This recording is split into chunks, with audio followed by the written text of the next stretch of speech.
ওকে, আসসালামু আলাইকুম। প্রিয় দর্শক, আমি এই মুহূর্তে আছি সুনামগঞ্জ জেলার তাহেরপুর উপজেলায়। এটা বাংলাদেশের যে কটা পর্যটন এলাকা আছে, এটা একটা অন্যতম টেকের ঘাট। এখানে প্রতি বছর লক্ষ লক্ষ মানুষের সমাগম ঘটে। বিশেষ করে এই পাহাড় দেখার জন্য, এই হাওর অঞ্চলটাকে দেখার জন্য লক্ষ লক্ষ মানুষের সমাগম ঘটে। এখানে একটা জিনিস দেখলাম যে পর্যটন শিল্পের যে একটা উন্নয়ন কাঠামো থাকে, এখানে এর কোনোটাই নাই। যোগাযোগ ব্যবস্থার বেহাল একটা অবস্থা, রাস্তাঘাটের অবস্থা খুবই খারাপ, মানুষের চলাচলের জন্য মানে খুবই কষ্ট হয়।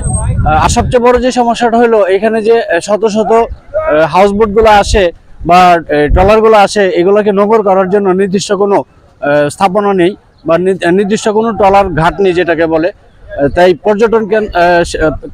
পর্যটন শিল্পের কর্তৃপক্ষ যারা আছেন তাদের দৃষ্টি আকর্ষণ করব যে এইখানে একটা স্থায়ীভাবে এই হাউসবোটের যেটাকে আমরা এক কথায় বাংলা ভাষায় বলি ট্রলার ঘাট বা নোঙর করার যে একটা স্থান, এটাকে একটু সংস্কার করবেন বা একটু স্থাপন করার ব্যবস্থা করবেন।